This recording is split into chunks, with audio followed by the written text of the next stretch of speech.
Mr. Deputy Chairman, the generous support which the honorable members of this House have been good enough to accord to this measure is a source of courage and strength to me, but it is equally a source of embarrassment because I do not consider this bill to be the end of the process.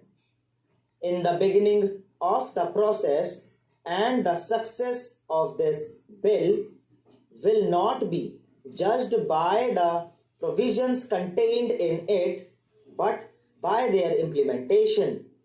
I feel that today I am being put on trial, and if I am deserving any appreciation or praise, it will be on the day when I make a success of this bill. Now, from the debate that has been held in this House, I have a feeling that there is not a very correct appreciation of the scope of this bill.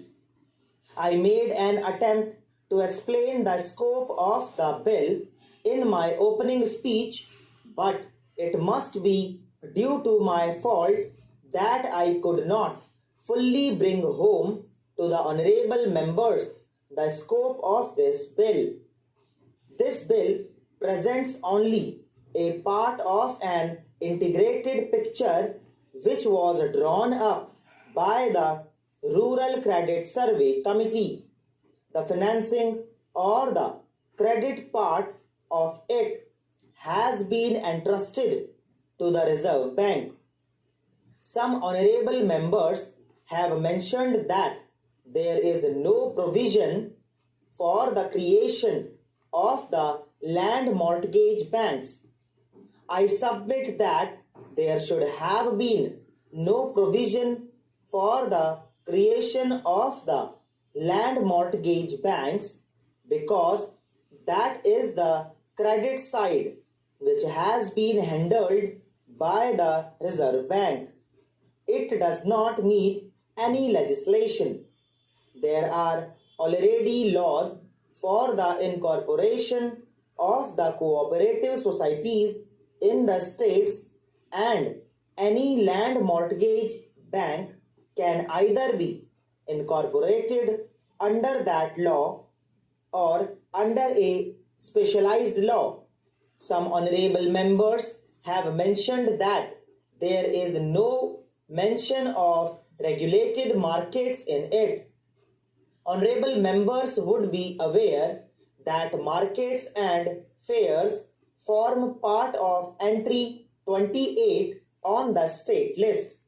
The Union Parliament is not competent to legislate about regulated markets, and despite the recommendations of the Rural Credit Survey Committee, we felt that we cannot legislate about them. They have therefore been left out. More than one honorable member has said that there is no provision for education of officials and others who will be handling the cooperative societies. Now, we need no legislation for that, and there is no necessity to make any provision in law. There is already a high-class college in Pune which imparts education to the highest type of officials needed for cooperative societies. Then we have set up 5 regional colleges which will train intermediate personnel. 21 cooperative schools have been set up for training subordinate personnel. Some other institutions have been set up for training non-officials and cooperative officers for community projects also. We did not feel that it was necessary to make any provision in this law. Nonetheless, I am fully alive to the importance of having properly trained staff for running the cooperative societies. Honorable members would be aware that a committee has been set up for training the cooperative personnel. That committee has been constituted by the Ministry of Food and Agriculture and the Reserve Bank because these are the two institutions which would need those trained personnel. I also agree that one of the causes of the failure of the cooperative movement in the past has been the want of properly trained personnel. We are not going to repeat that mistake, and let me assure the honorable members that we propose to lay the highest emphasis on the training of the officials as also of the non-officials in the cooperative principles. I am fully conscious of the fact that the cooperative institutions which we propose to set up either under this act or which are going to be set up by the Reserve Bank or by the state government can be a success only when a proper climate has been created, and for that purpose the cooperation of the non-officials who have been initiated into the principles of cooperation, who have a faith and belief in those principles is indispensable, and therefore our scheme of training also includes training of the non-officials in the principles of cooperation. This bill has a definite but a limited object, and that limited object is to set up the cooperative marketing, cooperative processing, cooperative production and warehousing. The other parts of this picture will be provided by other institutions.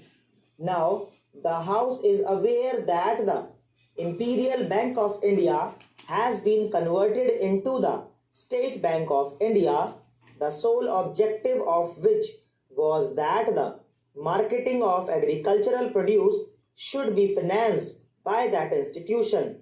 In my opening speech, I mentioned specifically that the State Bank of India will perform three functions. It will provide remittance facilities to the cooperative societies, which is a very important function. It will advance loans against the commodities in godowns and warehouses. It will also accept the warehouse receipts and advance monies against them. Financing will be done by the State Bank of India, which has got sufficient resources, which is an expanding institution and which is going to set up a large number of branches and which will do the financing. So far as the capital structure of the Central Warehousing Corporation is concerned, we have purposely kept the limit of the subscribed capital at a comparatively low level. The authorized capital is rupees 20 crores and the issued capital would be rupees 10 crores. Honorable members will kindly refer to clause 37 of the bill, which is the key clause so far as the financing part of it is concerned. The Central Warehousing Corporation will borrow money through bonds to the extent of 10 times their subscribed capital. दोस्तों